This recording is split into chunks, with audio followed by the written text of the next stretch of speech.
दावत की है उसका तर्जुमा मैं आपकी जुबान में करता हूं। जो हुक्म अल्लाह का हो उससे बड़ा कोई हुक्म हो सकता है? आपसे पूछ रहा हूं। और अगर अल्लाह हुक्म दे और कुरान पाक के अंदर फरमाए कि बेशक अल्लाह और उसके फरिश्ते नबी पर दरूद भेजते हैं,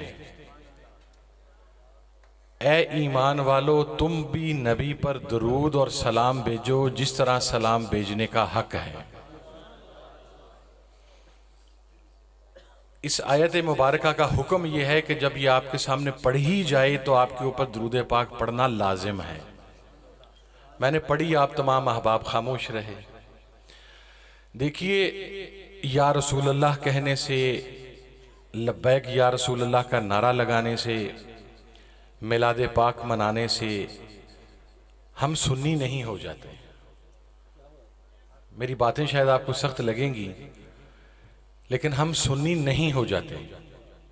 इस आयत की जो एक डेफिनेशन उलमा ने की है वो मैं आपको करने लगा हूं। पहला सवाल इसमें यह है कि अल्लाह और उसके फरिश्तों ने नबी पर सिर्फ दरूद भेजा है और ईमान वालों को हुक्म दिया है कि तुम दरूद भी भेजो और सलाम भी भेजो। तो रब ने सलाम क्यों नहीं भेजा और उम्मतियों को हुक्म क्यों दिया कि तुम सलाम भी भेजो? तो उसकी आपको एक लॉजिक बताता हूं कि अरब के अंदर जब भी कोई अरबी दूसरे अरबी के पास से गुजरता था तो वो कहता था अस्सलामु अलैकुम। इसका तर्जमा या मफहूम ये है कि ए मेरे मुखातिब, तुझ पर अल्लाह की सलामती हो। और अगला खामोश रहता था तो इसका मकसद था कि उसने आपकी सलामती की दुआ को कबूल नहीं किया।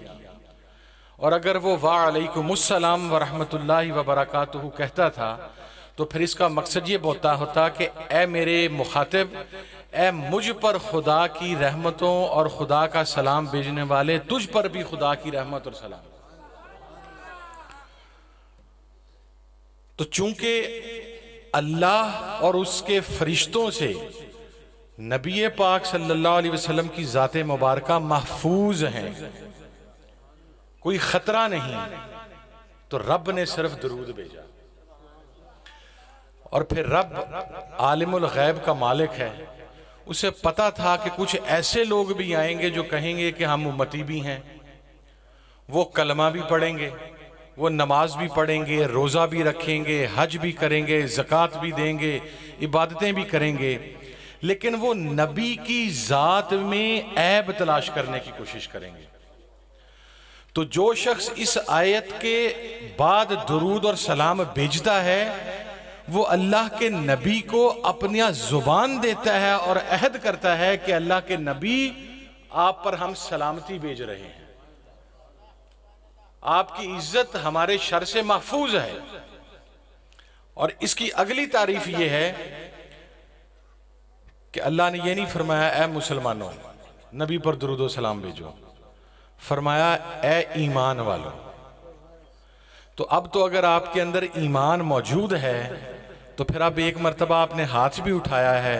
जिन लोगों को तो नहीं आता, अल्लाह उनको तरकीब, अल्लाह ताला उनको तौफीक दे वो दुरूद पाक पढ़ सकें। जिनको आता है वो कम से कम एक मर्तबा आवाज़ बुलंद हदिया दुरूद और सलाम पेश फरमा लें। फिर मैं गुफ्तगू स्टार्ट करता हूँ। अस्सलातु वस्सलामु अलैका या सय्यदी या रसूलल्लाह व अला आलिका व अस्हाबिका या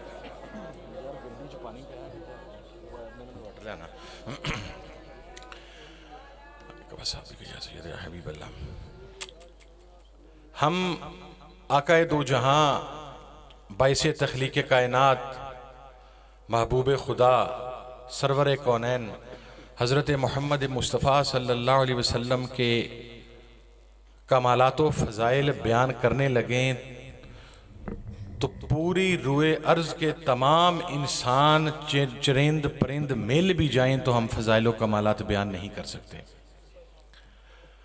हमारी बदकिस्मती ये है कि हम किस्सों की तरफ हमारा रुझान ज्यादा हो गया, या राग से हमें बहुत मोहब्बत है। अगर कोई नात खान देखिए, एक बात मैं आपको अर्ज कर दूं, अभी मैं यहाँ पर देख भी रहा था और यकीनन मेरे उन भाइयों के इल्म में नहीं होगा, मैं उनको भी ये बात बतलाना चाहता हूं कि जो शख्स अल्लाह के नबी की सना बयान करता है उसका मुकाम समझें क्या है, उसकी फजीलत समझें क्या है, उसका इज्जत और मर्तबा समझें क्या है। मेरी प्रोग्राम के मुंतजमीन से भी गुजारिश है कि आइंदा जब आपके यहाँ पर प्रोग्राम मुनक्किद हो तो एक छोटा टेबल यहाँ पर रखें। अगर किसी साहिब ने, किसी साथी ने उस नात खां की खिदमत करनी है तो वो अदब के साथ वो अपनी जो खिदमत है वो उस टेबल के ऊपर रखे, इसलिए कि जो नबी की सना बयान करता है उसकी तशबीह किसी बाज़ारे हुस्न की औरत से नहीं हो सकती। और ये नोट फेंकना ये उर्फ के अंदर उस बाजार के अंदर होता है या सुना जाता है, ये उलमा के स्टेज के अंदर नहीं होता। दूसरी अहम तरीन चीज ये है कि इसी नोट के ऊपर गवर्नर स्टेट बैंक का जब नाम लिखा जाता है तो लफ्ज मोहम्मद याकूब भी लिखा जाता है।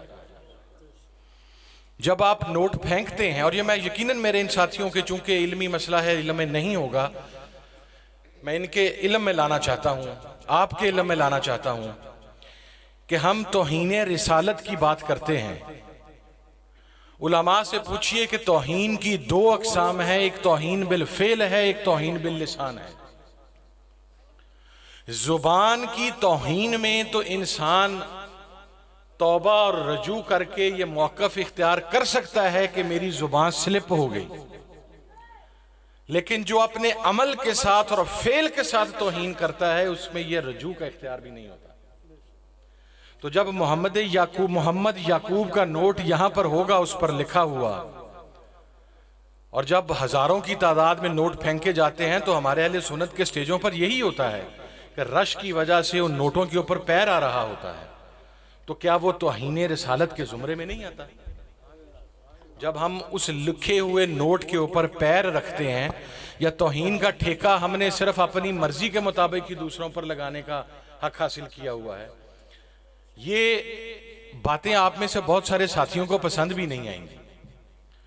उसकी बुनियादी वजह यह है, आप चाहते हैं कलाम पढ़ा जाए तो वो मुशरिकाना हो।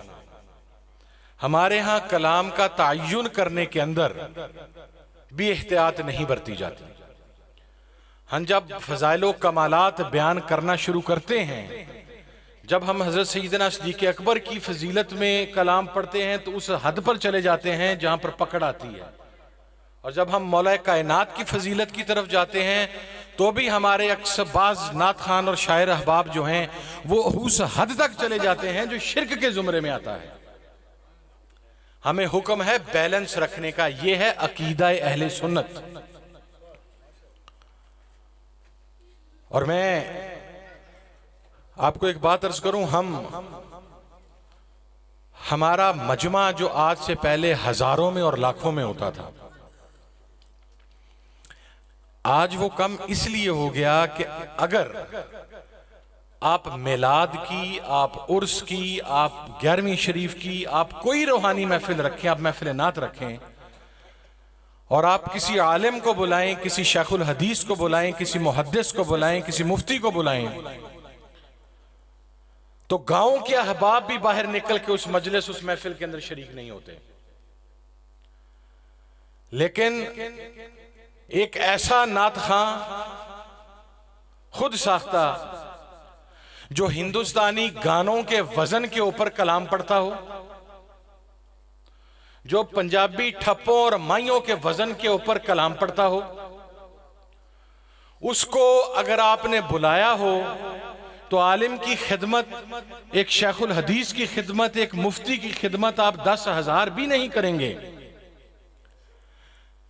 लेकिन एक गुमराह नात खान की खिदमत के लिए आप उसको रिटर्न टिकट भी देंगे हवाई जहाज का, उसको 4 से 5 लाख रुपया भी देंगे, उसकी नात के ऊपर आपकी उंगलियां और आपके बाजू और आपके पांव भी थरके गए, आपका जिस्म भी वजद के नाम के ऊपर रक्स करेगा, और फिर आप कहेंगे कि मैं महफिल मिलाद अटेंड करके आ रहा हूं। माजरत के साथ बंदगाने खुदा, ये महफिल मिलाद नहीं है। हमारा ट्रेंड क्लियर नहीं है, हमारा मिजाज क्लियर नहीं है। आपको पता है कि एक शेखुल हदीस कितनी मेहनत के बाद शेखुल हदीस बनता है? वो 11 साल दरसे निजामी पढ़ता है, वो कुरान पढ़ता है, वो हदीस पढ़ता है, वो उसकी तौजीहात बयान करता है, फिर वो दरसे निजामी का उस्ताद लगता है, फिर 15 से 20 साल दरसे निजामी पढ़ाता है, और फिर उसके बाद जानकर वो काला काला रसूल अल्लाह की मसनद के ऊपर बैठता है। वो सारी रात मुताला करता है और उसके बाद वो आकाए दो जहां की हदीस पढ़ाता है। वो अपनी जिंदगी की 40-50 बहारें, 40-50 साल हदीस के मुताले को देता है, कुरान के मुताले को देता है, और हमने उसकी इज्जत करना छोड़ दी। जिस इज्जत का वो हकदार था, हमने वो उसे इज्जत देना छोड़ दी। आपके इस इलाके के अंदर जो यहां का मुकामी खतीब साहिब हैं, यकीनन दरसे निजामी पढ़ के आए होंगे। आपको अगर महफिल मिलाद में उनकी तकरीर सुनना पड़े तो हमारे अक्सर अहबाब को मौत का दौरा पड़ जाता है। क्या वो आलिम नहीं है? क्या वो मुकर्रर नहीं है? क्या वो साहिब किरदार नहीं है? उसको आप 4 जुमों की खिताबत के पैसे 10,000 या 12,000 देंगे, लेकिन एक मजलिस के लिए, एक महफिल के लिए आप किसी दूसरे सूबे से 1 लाख 2 लाख रुपया दे के एक आदमी बुलाएंगे और फिर मरासियों की तरह उसके ठप्पे माइये सुन के आप उसकी खिदमत करके उसे जारी कर देंगे। मुझे ये बतलाएं, ये कौन सा मसलक है? जो मसलक जिस दादे का पोता मैं हूं, जिस मुहद्दिस आजम का पोता, और फिर हमारे यहां एक नया मिजाज है कि एक ग्रुप खड़ा हो गया, उसने अजमत सहाबा का नारा लगाना शुरू कर दिया। दूसरा ग्रुप खड़ा हो गया, उसने अजमत अहले बैत का नारा लगाना शुरू कर दिया। भाई, आपको ये इख्तियार किसने दिया कि आप अपनी मर्जी के मुताबिक मसलक की हदूदो कयूद का तयन कर सकें? हम अफजलुल बशर बादल अंबिया बितहकीक हजरत सैयदना सिद्दीक़ अकबर की फजीलत के कायल हैं। कोई दो राय नहीं है इस बात के ऊपर। जो फजीलत अहले बैत का नाम लेते हुए हजरत सैयदना सिद्दीक़ अकबर की शान में गुस्ताखी करे, वो बदबख्त है, वो बेशर्म है, वो बेईमान है, इसलिए कि वो अल्लाह के यार का यारे गार है। जिस अबू बकर की हम बात करते हैं रज़ी अल्लाह ताला अन्हु, जिस उमर फारूक की हम बात करते हैं, वो मुरादे रसूल है, जिसे अल्लाह के नबी ने खुद दुआ करके मांगा है रब से। जिस उस्मान गनी की हम बात करते हैं, उसकी सखावत की वजह से जब मुसलमान कसम पुरसी का शिकार थे, जवाल का शिकार थे, फाइनेंशियल क्राइसिस के अंदर थे, तो उस बंदे ने सखावत के वो दरिया बहाए कि आज भी उनके नाम का बैंक अकाउंट सऊदी अरब में मौजूद है, जिसके आमदनी से गुराबा और मुस्तहकीन को पैसे जाते हैं। जिस मौला कायनात मौला अली शेर खुदा की अजमत और फजीलत की हम बात करते हैं, वो हमारे आका का मुंह बोला बेटा है, वो हसनैन का बाबा है। लेकिन मेरे भाइयों, ये बात जहन में रखना कि अहले बैत की आड़ में सहाबा पर तनकीद और सहाबा की आड़ में अहले बैत पर तनकीद, ये हमारा मसलक नहीं है, ये हमारा ईमान नहीं है।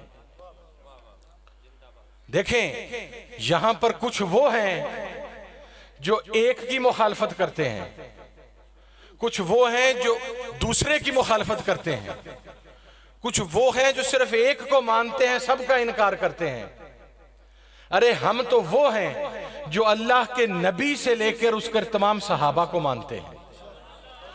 तो फिर जब हम सहाबा को मानते हैं तो मानने में भी बैलेंस होना चाहिए।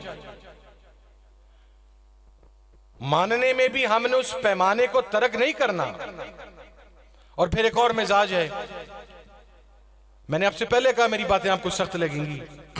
मैंने वो रवायती तकरीरें करनी छोड़ दी इसलिए कि जिस जगह पर हम बैठे हैं, हमारे सामने हमारे मसलक के हालात जब आते हैं तो मैं आपको अर्ज नहीं कर सकता कि क्या मामलात होते हैं। एक बंदा उठता है, वो उठ के कह देता है हजरत सैयदा बीबी फातिमा तो ज़हरा की अजमत। एक बंदा उठता है, वो कह देता है बाग़े फदक के मामले में जो अबू बकर का जुल्म है, उस जालिमों, जो शख्स अबू बकर को जालिम माने उसका ईमान मुकम्मल नहीं होता। और जो शख्स जिगर गोशाए अल्लाह के नबी के जिगर के गोशे को, जिनके ऊपर आज तक किसी गैर की नजर नहीं पड़ी, बीबी साहबा का मुकाम बयान करें तो हम जैसे गुनाहगारों को तो मैं तो उनका नाम भी नहीं लेता, अक्सर सिर्फ बीबी साहबा कहकर उस बारगाह के अंदर हाजिरी लगवाते हैं कि जिस बारगाह का पर्दा आज तक किसी गैर महरम के आगे नहीं खुला। अपने जौक के मुताबिक खड़े होते हैं। मैं उस दिन भी शाह साहब मौजूद थे, हैदर शाह साहब और कुछ साथी, मैंने वहां पर एक वाकया, एक बात बयान की थी। याद रखिए ये हमारी बुनियाद है कि खवास का मसला आवाम में कभी डिस्कस नहीं किया जाता।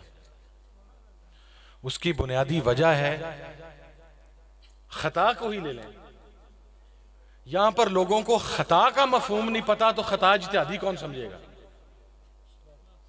उसके लिए पहले दरसे निजामी पड़ा हुआ होना लाजिम है ना।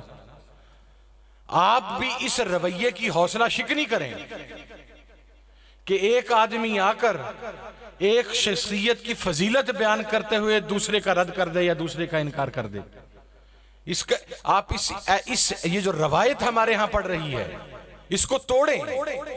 मैं आपको एक वाकया सुनाता हूं कि मेरे दादा हजूर मुहद्दिस आजम और हजरत गजाली दौरान, इन दोनों बुजुर्गों के दरमियान फजीलत हजरत जिब्राइल अलैहिस्सलाम और फजीलत हजरत सैयदना सिद्दीक़ अकबर, इसके ऊपर इख्तिलाफ राय पैदा हो गया।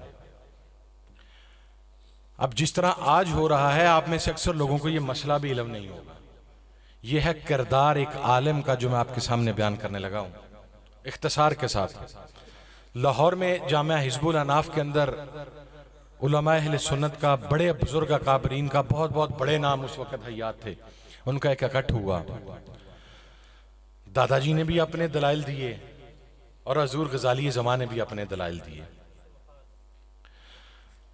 और अबुल बरकात साहब रहमतुल्लाह ताला अलैह, उलमा का मजमा था, सिलेक्टिव उलमा मौजूद थे। वो दाता साहब के स्टेज के ऊपर दोनों ने खड़े होकर नहीं फजीलत का इनकार करना शुरू कर दिया और एक ने फजीलत बयान करनी शुरू कर दी, उलमा का मजमा। तो वहां पर अबुल बरकात साहब ने जो फैसला सुनाया, वो कहने लगे कि सरदार अहमद आप मुहद्दिस हैं और आपको मुहद्दिस आजम कहा जाता है, और अहमद सईद काज़मी आप मंतक के बेताज बादशाह हैं, आपको गजाली ज़मां कहा जाता है। तो मंतक की रूह से देखें तो फजीलत हजरत जिब्रील की है, क्योंकि मंतक दां जो होता है वो मंतक के साथ बात करता है, लॉजिक के साथ बात करता है, और जो मुहद्दिस है वो इश्क के साथ बात करता है। तो अगर मंतक की जुबान देखें तो जिब्रील की फजीलत है, इश्क की जुबान देखें तो फजीलत सिद्दीक़ अकबर की है। और ये मसला वहीं पर वाइंड अप हो गया। ये नहीं हुआ कि फिर उस स्टेज के ऊपर पूरे पाकिस्तान के अंदर अहले सुन्नत के अंदर दो ग्रुप बन गए, एक ने एक फजीलत बयान करनी शुरू कर दी, एक ने दूसरी फजीलत बयान शुरू कर दी। बल्कि उसके बाद कुछ शरारती नासिर होते हैं, वो एक फर्द गया हजूर गजाली ज़मां के पास और उसने कहा कि हजरत वो वहाँ पर सुना है एक उलमा का मजमा हुआ और वहाँ पर दलाइल दिए गए, तो आप का मौक़िफ़ सुना है बड़ा कवि था। तो ये थे उलमा। हजरत गजाली ज़मां ने फरमाया बंदा खुदा मैंने दलाइल दिए, लेकिन मुझे महसूस हुआ कि सरदार अहमद के दलाइल ज्यादा कवी हैं, तो मैंने उनकी बात को तस्लीम कर लिया। अब वही बंदा आग लगाने के लिए दादाजी के पास आ गया और उसने कहा, हजरत मैंने सुना वहां पर आपके दलाइल बहुत कवी थे। तो दादाजी ने कहा कि बंदा खुदा, दलाइल मेरे पास भी थे, दलाइल अहमद शहीद काज़मी साहब के पास भी थे, मैंने उनके दलाइल के साथ इत्तेफाक कर लिया। तो वो आग न लग सकी, वो आग जो हमारे मसलक में आज लग चुकी है। हमारा एक ग्रुप राफजी हो चुका है। अगर हम मौलाए कायनात का नाम लें, अगर हम नारा हैदरी लगाएं, अगर हम बीबी फातिमा तो ज़हरा की अजमत की बात करें तो कहते हैं ये राफजी हो गया। अगर हम फजीलत सैयदना सिद्दीक़ अकबर की बात करें, अगर हम सहाबे रसूल की अजमत की बात करें तो कहते हैं ये नासबी हो गया। ये वो तफरीक है जो बद मजहब हमारे दरमियान फैला रहे हैं। हौसला शिकनी करें अपने स्टेजों के ऊपर बैठकर। ऐसा हर वो फर्द जो हमारे जो मुसल्लमा शख्सियात हैं उनमें से किसी की शान में गुस्ताखी करे, उसका अहले सुन्नत के साथ कोई ताल्लुक नहीं है। और मोहब्बत में और इश्क के अंदर उस रेड लाइन को क्रॉस ना करें जिस रेड लाइन को क्रॉस करने के बाद आपका पैर शिर्क की तरफ चला जाता है, आपका पैर बिदअत की तरफ चला जाता है। आज हमारी जो महफिल हैं, आज अफसोस के साथ कहना पड़ता है, आज की जो मॉडरेट पढ़ी लिखी क्लास है वो तो तबलीगी होना शुरू हो गई। उसकी वजह यह है कि हमारे वो दरबार जहां पर तवाफ होता है, अब तो मैंने तो अपनी आंखों से देखा है, अकीदत की एक लिमिट है, एहतराम की एक लाइन है, औरत का एक पर्दा है। औरत कवालियों की महफिल में दमाले नहीं डाल सकती। ये आपके नजदीक अकीदा अहले सुन्नत होगा, लेकिन ये अकीदा अहले सुन्नत नहीं है। बिल्कुल खवातीन की महफिल में खवातीन चली जाएं तो अहसन, लेकिन मर्दों की महफिल में खवातीन आए या जिस महफिल में मर्द मौजूद हों वहां पर खवातीन आकर बयान करें तो ये अहसन फेल नहीं है। और आखिरी बात मैं अब करने लगा हूं। हम कहते हैं आकाए दो जहां, मैंने पहले बात अर्ज कर दी थी आपसे कि फजीलत रूहे अर्ज के चरिंद परिंद तमाम मखलूकात अजल से अबद तक आका की फजीलत बयान करें तो एक नाखून के बराबर फजीलत बयान नहीं कर सकते, इसलिए कि वो शख्सियत खुदा की महबूब है। खुदा के महबूब की सना का हक हम बयान नहीं कर सकते, वो हमें अपनी कब्र के लिए जरूरत है। लेकिन किस्से सुनाना, ज़ईफ अहादीस सुनाना, शरीयत से मुतसादिम गुफ्तगू करना, अहादीस मुबारका के खिलाफ बात करना, यह भी मसलक की खिदमत नहीं है। अपना अकीदा और ईमान रखिए कि आप ला इलाहा इल्लल्लाह मुहम्मद रसूलुल्लाह पढ़ने वाले मुसलमान हैं, इंशाअल्लाह आका के सदके जन्नत आपको मिल जाएगी। लेकिन हमारे आका की फजीलत यह है कि जब हिजरत करनी थी, मैं आपको वाकया सुना रहा हूं, सबक लें आका की सीरत से। लक़द काना लकुम फी रसूलिल्लाहि उस्वतुन हसना, कि तुम्हारे लिए नबी पाक सल्लल्लाहु अलैहि वसल्लम की जिंदगी उस्वा हसना है अगर तुम हसन रास्ते पर चलना चाहते हो। कि आका के पास कुछ अमानतें थी। अली को बिस्तर पर इसलिए नहीं लिटाकर गए थे कि अली की शुजात देखनी थी, या अली को बिस्तर पर इसलिए नहीं लिटा कर गए थे कि अली की तारीफ और तौज़ीह बयान की जानी थी। आका ने जब हिजरत पर जाना था, जब जिंदगी और मौत की कशमकश थी, उस वक्त भी हमारे आका को अमानतदारों को उनकी अमानत लौटाने का एहसास अपनी जिंदगी से ज्यादा था। तो अली को बिस्तर पर इसलिए लिटाया कि सुबह अमानतदारों की अमानतें वापस करके आना। नबूवत से पहले, ऐलान नबूवत से पहले पूरा अरब जिस शख्सियत पर गैर मुतज़लज़ल ट्रस्ट करता था, एतमाद करता था, वो शख्सियत हमारा आके दो जहां सल्लल्लाहु अलैहि वसल्लम की थी। क्यों? आप सच बोलते थे। भाइयों, जमीनों पर कब्जे करो, शरीके में बंदे कत्ल करो, माओ बहनों की इज्जत ना करो, बेवाओं के प्लाटों पर कब्जे करो, यतीमों का हक मारो, जो दीन की राह में दे सकते हो वो न दो, बंदे कत्ल करो, बत्ताखोरी तुम करो। वो करने के बाद अगर तुम्हारा ये ख्याल है कि उस माले हराम में से 5, 10, 15, 20, 40, 50 हजार, लाख, 2 लाख मस्जिद में देकर या महफिल मिलाद में देकर और वहां पर बैठ के सुभान अल्लाह कह के तुम्हारी आखिरत सवर जाएगी, तो जिस बेवा का हक मारा है वो क़यामत के दिन तुम्हारा गिरेबान पकड़ेगी। उस पैसे ने तुम्हारा गिरेबान नहीं छोड़वाना। हमारा प्रॉब्लम यह है कि हम सबक लेने के लिए मिलाद के प्रोग्राम में नहीं आते, सीरत के प्रोग्राम में नहीं आते। मेरा जो नॉर्मल मिजाज है तकरीर का वो मैं कर रहा होता हूं तक अद्धा नहीं 75% मजमा ठाठे मार जनाब उठ उठ नारे पे लांदा होना सी बाजार अखीर की खड़ा है। लेकिन जी मैं आपको हक्की सच्ची बात बतला रहा हूं, ईमानदारी की बात बता रहा हूं कि आप अपनी जिंदगी के अंदर आका की एक सुन्नत पर एक एक करके अमल करना शुरू करें, बरकत भी आपके घर में आएगी, इज्जत भी आपके घर में आएगी, वकार भी आपके घर में आएगा, सुकून भी आपके घर में आएगा, उम्र की बरकत भी आपके घर में आएगी, रिज़्क़ की बरकत भी आपके घर में आएगी। यार अगर एक बंदे से एक वादा किया है वो नहीं पूरा हुआ, उससे माजरत कर लो, झूठ क्यों बोलना है।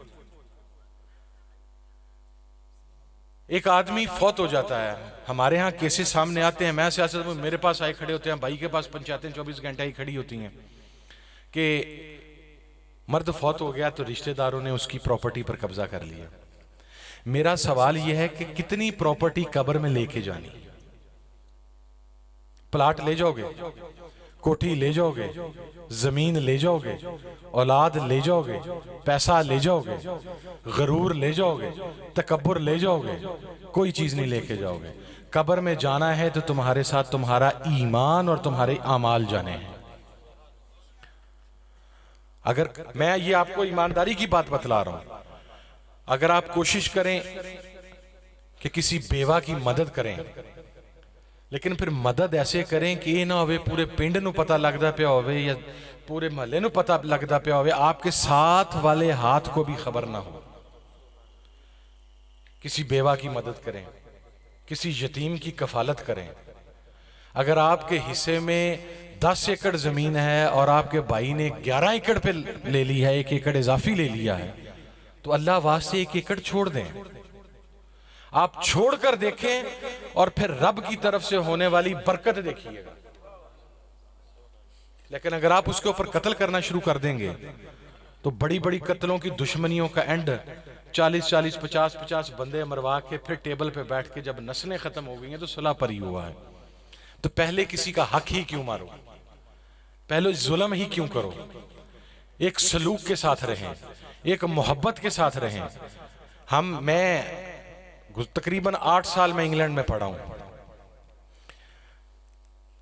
आप यकीन करें कि जो प्रिंसिपल्स आप अक्सर लोग टीवी देखते हैं, आप इंग्लैंड का निजाम भी देखते हैं, अब पाकिस्तान में हुकूमत भी इंग्लैंड जैसी चाहते हैं, आप अपने वसाइल भी इंग्लैंड के लोगों जैसे चाहते हैं, आप अपना मयार जिंदगी भी इंग्लैंड जैसे लोगों का चाहते हैं। लेकिन वो लोग यहां कैसे पहुंचे? वो झूठ नहीं बोलते, वो मुनाफकत नहीं करते, वो रियाकारी नहीं करते। मैं उस मुआशरे में रहा हूं। अगर उस मुआशरे में एक जना और एक नशा निकाल दिया जाए तो हम सिर्फ नाम लेवा मुसलमान हैं, हम उनकी जूतियों जैसे भी नहीं हो सकते। और ये चीज उनकी यूनिवर्सिटीज कहती हैं कि हमने जो अपना जिंदगी गुजारने का तरीका सीखा है वो हमने कुरान से सीखा है। आप लिंकन में जाएं तो दुनिया के सबसे बड़े कानूनदान के तौर पर पहला नाम नबी पाक सल्लल्लाहु अलैहि वसल्लम का लिखा हुआ। आज यहां पर आप जिस मामले में हर को नवा फन्ने खां चौधरी बना खड़ा है। आज ये कहते हैं बेसिक ह्यूमन राइट्स, औरत को इज्जत दो।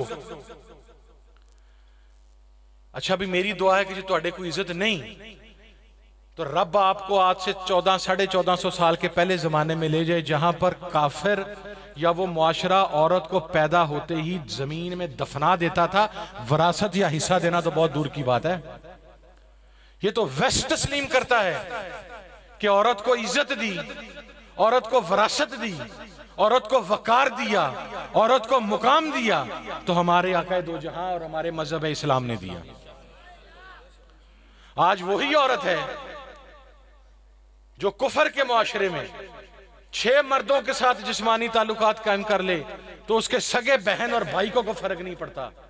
और आज वही मुसलमान औरत है कि अगर उसकी तरफ कोई गलीज नजर से भी देखे तो उसके बहन भाई, उसके मां बाप, उसके रिश्तेदार गलीज नजर वाले की आंखें निकाल देते हैं।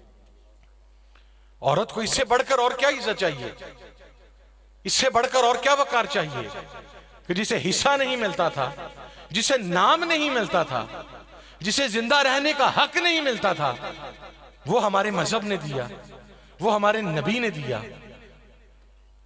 हम मुतालिया किया करें। मुतालिया करके छोटे छोटे पहलू हैं। हमें नहीं पता अजान हो रही होती है, हम अपनी गुफ्तगू में मसरूफ होते हैं। कभी फजीलतें साइड पे करके या मुआफियां साइड पे करके ये भी पढ़ लें कि अजान के दौरान जो शख्स गुफ्तगू करता है और महवे गुफ्तगू रहता है और अजान की आवाज उसके कान में पड़ रही होती है तो कब्र में उसे सबसे दर्दनाक अजाब दिया जाएगा। यार हर चीज बगैर किसी वजह तो बख्शिश वाले पासे ना तोड़ी जाओ कि हक भी मारो, इस्लाम ते अमल भी ना करो, शरीयत दियां धजियां भी उड़ाओ ते सिर्फ इस गलों बस तुसी सहाबा दी अजमत दी गल कर दी या मौला कायनात दी अजमत दी गल कर दी तो बख्शे वैसो कोई ना बख्शे जैसो। इस बात को अपने पल्ले बांध लें, जिसके साथ जुल्म करोगे वो क़यामत वाले दिन तुम्हारा गिरबान पकड़ेगा। ये हक रब ने उसे दिया है। तुम्हारा हराम का कमाया माल अपने जाती मकसद के लिए, किसी मशहूरी के लिए चंदे पे दिया हुआ उस हक को उससे वापस नहीं ले सकता। हम पानी चोरी करते, क्या आज कहते हैं उम्र कम हो गई, इज्जत कम हो गई, वकार कम हो गया, बरकत खत्म होगी रिज़्क में से। ये मैं आपको आखिरी बात करके जा रहा हूं। हमारे बहुत सारे लोग कहते हैं बरकत ही खत्म हो गई जनाब। पुराने दौर च बड़ी बरकत सी। पुराने दौर में जब दुकानदार कोई चीज नापता था तो वो 2 दाने ज्यादा देता था कि तराजू का वजन भी इसके अंदर शामिल ना हो। पुराने दौर के अंदर जब जमीन के पानी की बारी आती थी, हम ये समझते हैं, अच्छा हम ये समझते हैं कि जमीन का पानी हमारा मसलन 4 घंटे है, हमारी जमीन को पानी चाहिए 5 घंटे। अद्धा घंटा इधरों चोरी कर सा, अद्धा घंटा इधरों चोरी कर सा, असी 5 घंटे पानी पूरा करके तो जनाब साड़ी फसल पूरी आ जासी। फसल आपको पानी ने देनी है कि रब ने देनी है? पानी ने तो नहीं देनी। अगर आपकी जमीन का पानी 4 घंटे है तो 3 घंटे 59 मिनट पर पानी बंद करके रब की जात पर तवक्कल करके 1 मिनट पहले पानी बंद करें और जिसका हक है उसको पानी जाने दें। आप देखिएगा आपकी फसल का रिजल्ट क्या आएगा। तवक्कल रब की जात के ऊपर हो। मांगना है तो नबी के वसीले से रब से मांगो, इन चीजों पर भरोसा ना रखो। मैं एक मरतबा फिर प्रोग्राम के मुंतज़मीन को, मैंने असल में अभी लाहौर से आ रहा हूँ सीधा और मैंने अभी इस्लामाबाद जाना है। एक मरतबा तमाम साथियों का, तमाम मुंतज़मीन का, तमाम अहले इलाका का तहे दिल से ममनून व मशकूर भी हूँ। और मेरी अगर कोई बात किसी मेरे भाई को बुरी लगी हो तो मेरा मकसद तनकीद करना नहीं था। जी बिस्मिल्लाह। मैं अपनी गुफ्तगू ख़त्म करके, जो आस्ताना अलिया मुहद्दिस आज़म पाकिस्तान के मतवली हैं और जानशीन हैं, मेरे बड़े भाई हैं, मेरे तायाजाद कज़न हैं साहिबजादा पीर फैज़ रसूल रिजवी साहब, उनके सुपुर्द माइक करता हूँ कि वो चंद जो कलमात हैं वो फरमा दें। मैं भी दे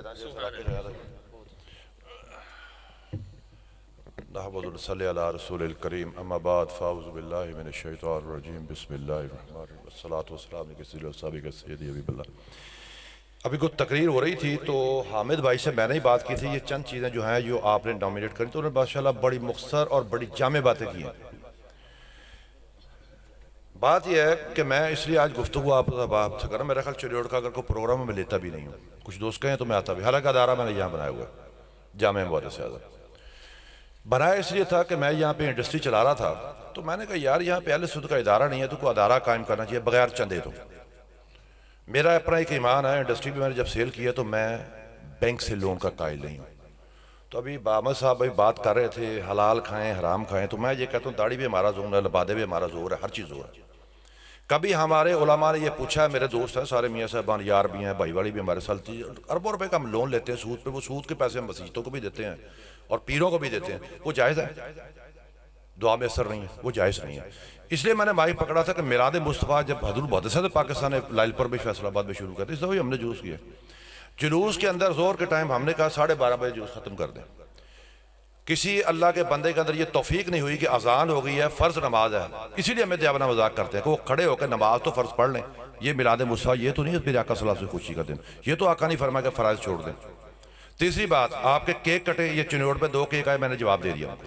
उन्होंने गुंबद खजरा का मॉडल बनाया हुआ था, गुंबद शरीफ का इस पे मोहम्मद लिखा है। मुझे ये बताएं दयावना करे तो वो गुस्ताख, आप करें तो जायज़। फिर यहाँ पे वो मैं यही बात करूँ, ये चिन्होड़ की मैं महफिल देखता हूँ, मेरे नज़दीक जाहिल की तबलीग हराम है। मुझसे पूछे तुमने क्या किया, मेरा भाई वाला ज़ुबैर कादरी हनीफ था, वो बहनोई है, मुझे कहने लगा साहब सोचे क्या किया। मैंने कहा यार ये बनाया था मैंने अदारा, अरबों रुपया लगाया, मैंने यहाँ से लिया। मगर कहूँगा ये अहले सुन्नत इस काबिल नहीं है, कौन दुनिया की बड़ी गलती की, इनको फैसिलिटेट किया, आए आपको दुनिया भी पढ़ाएं दीन भी पढ़ाएं। ये गोइये चाहते हैं, इनको क्या चाहिए? गोइये, सुरीले आदमी। क्या ये मसले का अहले सुन्नत है? अहले सुन्नत का नाम का पीरों ने भी खाया, मौलवियों ने भी खाया, सब ने खाया। किया क्या उनके लिए? जुहला पैदा किए। अगर हज़ूर मुहद्दिस पाकिस्तान का हम नाम लेते हैं तो उन्होंने ये नहीं किया था। आप नाम लें उनके जो शागिर्द हैं, बड़े बड़े मौलामा मुहद्दिसीन, मुफ्ती मुनीब के भी वो हज़ूर मुहद्दिस दादा परदादा उस्ताद बनते हैं, उन्होंने शागिर्द तैयार किए थे, वही आपके सिपाही हैं। मेरे नज़दीक अगर आज गवर्नमेंट जैसी चल रही है तो मेरे एक अच्छे अकाब हुई आपके लीडर से मुलाकात। मैंने कहा यार आप सियासतदान का ऑडिट करें, सब करें, पहले पीर और मौलवी का भी करो ना। हम भी फिरते हैं, हम टैक्स पेड हैं। मैं कहता हूं कि अगर पीर साहब मौलवी साहब की लग्जरी लाइफ है, एक अच्छी जिंदगी गुजारते हैं, वो तो बताएं कहां से आया उनके पास पैसा। अगर सही नंबर पे खत्ताब रज़ी से पूछा जा सकता है कि हुजूर ये आपने जो कपड़ा पहना ये कहां, तो बेटे को खड़ा होना पड़ता, वो बताना पड़ता जी ये यहां से आया। बात यह है कि अभी मैं तकरीर सुन रहा था तो वो जो एक उंगली लगी, तो मैंने अपने भाई से कहा कि भाईजान ये उंगली लगी है, छोटा भाई जरा थोड़ा सा ठीक है। हम भी जानते हैं जलाली साहब जहाँ से निकले हैं, जलाली साहब के जो पीर हैं वो हमारे दादा के शागिर्द है जलाल शाह साहब, अरफान शाह साहब भी हैं।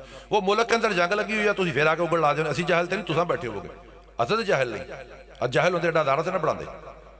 इस वक्त मौजूदा हालात के अंदर नासबियत और तफजीलियत दोनों जो हो, दो हमारे अहले सुन्नत में उसका कोई ताल्लुक नहीं है।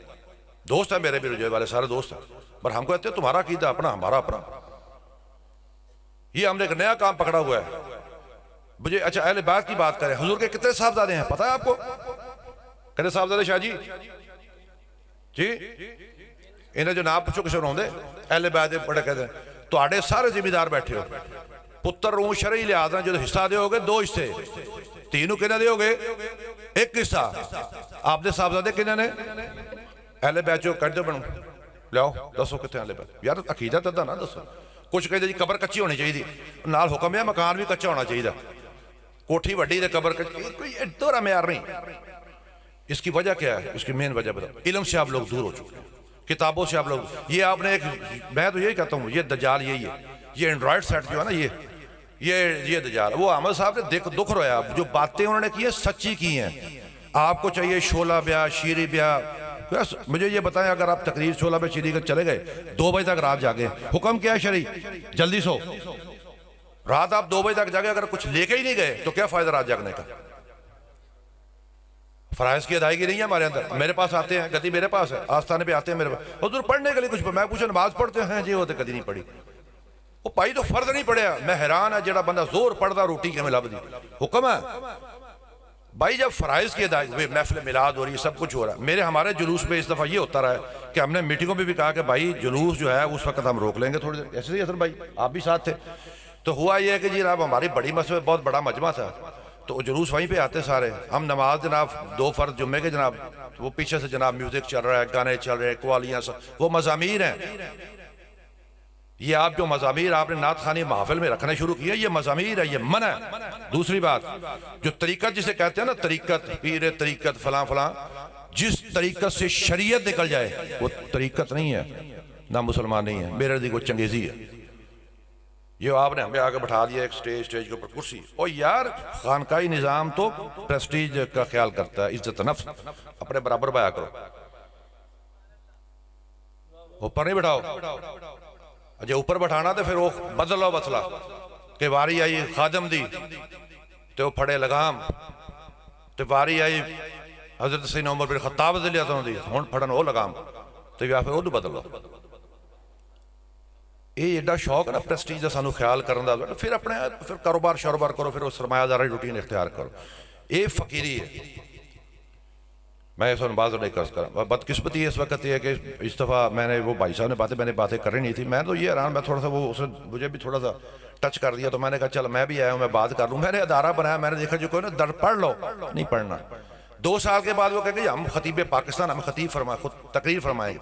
तो जिस कौम का, मैं बात सख्त करने का आदि, मुझे किसी को खौफ नहीं है, जिस कौम का जाहिल अमीर अहले सुन्नत का होता है अल्लाह ही हाफ़िज़, जिस कौम का अनफिट आदमी अमीरुल मुजाहिदीन ओदा भी अल्लाह। और सारे जग दे लड़े इलाके हो, मैनू दसो जो जंग होती है फिजिकल फिटनेस चाहिए। जंग वो कर सकता ना जो फिजिकल डोले हो, किसी दुश्मनी पै जाए, बुल्ट तुहाडे कोल गंद बजे ना, तुसीं काहदी लड़ी नहीं है। तो इस वास्ते जरूरी वो है कि वो जो आदमी जिसके आप लकब लगा रहे हैं, क्या फिजिकली वो नजर भी आता है। एक आदमी कहता मैं किसी इंस्टीट्यूट का पढ़ा ही नहीं, और वो कौम का अमीर है, वो फैसला करेगा। अब बैठे ने उलमा सिर थे, मुझे ये बताएं जी वो तो दज्जाल के साथ ग्रुप उठेगा, उसने पग कौन सी कलर की पहनी होगी? सबदरा गरी। शरीर ने मना किया किसी चीज को अपना शार ना बनाओ। एक उठा वो कभी गोरों के पास। दूसरी बात मैं जो असल में करना चाह रहा था, हमने मिलाद बनाया, मैंने देखा अक्सर आज सुबह के 4-5 प्रोग्राम में गया हूँ। बदकिस्मती ये है कि जो फ्रांस ने हमारे साथ की है, ये हमारी इस बेगैरती की वजह से की। नारे तकबीर, नारे रिसालत, नारे गौसिया पी गए। जरा गौसिया पी जाए बरेलवी नहीं, उन्होंने गुरिया तो तालबीन चुभदा। एक मिनट उन्होंने गुरिया तो तालबीन चुभदा, क्योंकि गुरिया तो तालबीन तो यारां दे फतवा लगा रुझाना से, और मैनू डर ही तुहानू होएगा। कल समझते हो मैं इत्थे बैठा और गुनिया तो ताल। इस वास्ते इस इलाके च नारा गौसिया समझो, जरा ना लावे केडा बड़ा पीर मारो थले ला लो। नारा गौसिया जरूरी है, वो शेख ही नहीं हो सकता। हज़रत बड़ी चिश्ती मेरे रहमत अल्लाह फरमान कि वो पीर और वली नहीं हो सकता जिहदे गर्दन देते हज़रत सैयदना गौस दा कदम नहीं। इस वास्ते नारा गौसिया ने पियो, हज़रत तुसीं 3 बारी मैं देखा पीता। दूसरी नहीं हकीकत है, गल्लां कर रही तकरीर मैंने शोला पर ना मैं लैन आना ना मैं देना, मेरे को लै लो, मैं गल्लां सीधियां कर रही अच्छी लगन, ये बुरियां लगा तुहानू। बात दूसरी ये है जी, एक मैं आपको और थोड़ी सी बात बताऊँ। हमारे जो याराने हैं ना, जिस लेवल हम भी बैठते हैं मुश्तरका मीटिंगों में, हमारे अंदर इल्म है नहीं, और हम जब दूसरे लोगों में बैठते हैं तो उनका असर बहुत लेते हैं। ठीक है, आज हालात ये है कि दूसरे मकतबे के लोग फ्रांस पे मजम्मत भी कर रहे हैं और खुद इंप्लीमेंट, हमारे लोग वो नहीं कर रहे। अगर एक बाबे ने सपोर्ट कर ही ली है तो बाबे के पीछे कोई नहीं खलोता। चलो उन्होंने दाद देनी चाहिए कि माजूर आदमी होकर उन्हें दिलेरी का फैसला किया, वो बाबे नारा मारिया तो नारा ठीक बनता सी। ठीक है जी। दूसरी गल, मेरे उलमा सन, असी घंटा घर में आया, छोटे भाई निकल गया ना जाना सी, मैं क्या यार अब आया घंटा घर तो मजम्मत करें। तो मैंने अपने उलमा से कहा कि आज से आप फ्रांस की बनी चीज़ें छोड़ दें। ठीक तीसरे दिन मुझे जाना पड़ा, शाह साहब साथ थे, कुछ अहबाब साथ थे, मुझे जाना पड़ा मियाँ चुन एक प्रोग्राम पे। रास्ते में हमारे बहुत बड़े मुफ्ती हज़रत तुसीं भी जानते होगे, उन्होंने ल्यू के बिस्कुट कटे मेरे अगे रखते। मैं कहा हज़रत जी आ के कीता जे? वो छड्डो जी, उस स्टेजां दी गल्लां ने, ये आप फ्रांस की है। मैंने ये कहा जब तक आप कुफार को उनको इकनॉमिकली मार नहीं देंगे। हमने तो अपने असलाफ देखे हैं, मैंने हुज़ूर पीर कमरुद्दीन सियालवी साहब रहमतुल्लाह अलैह की बातें सुनी है, फ़कीर मंशा आदमी थे, पीर जमात अली शाह साहब की बातें सुनी है।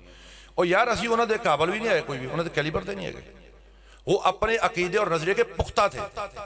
रात मेरी मौजूदगी में शाह साहब तशरीफ फरमा थे, शायद या और दोस्त थे जी, ये नारा वजह जी उत्थे तकरीर चली, शायर हज़रात आए, अली दा पहला नंबर, ओ भाई तुम किहड़े पासे लगे असं अहले सुन्नत किहड़े पासे जाना। वो जो बात भाई साहब ने की, ये रात महफिल में हुई है जंग बाजार के अंदर, डिगलसपुरा के अंदर।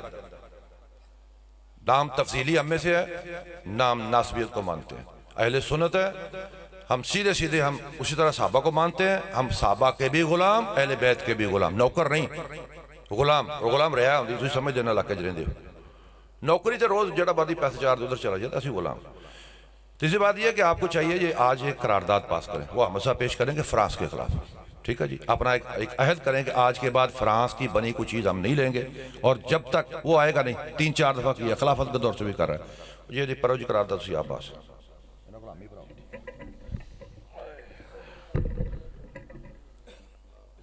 मुसद्दका है देखें, जो भाई ने बात की है, मैं सिर्फ आप तमाम साथियों से, आप क्या तमाम इत्तफाक करते हैं कि हर वो मुल्क, हर वो कंपनी जो नबी पाक सल्लल्लाहु अलैहि वसल्लम के खाके बनाने की जसारत करे या आपके ऊपर फिल्म बनाने की जसारत करे और एक आम इंसान को आपकी शबीह के तौर पर पेश करे, क्या आप उसकी भरपूर मजम्मत करते हैं?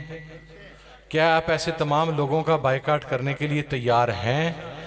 तो इंशाअल्लाह अल्लाह ताला, और ये आज आपके उठे हुए हाथ जो आप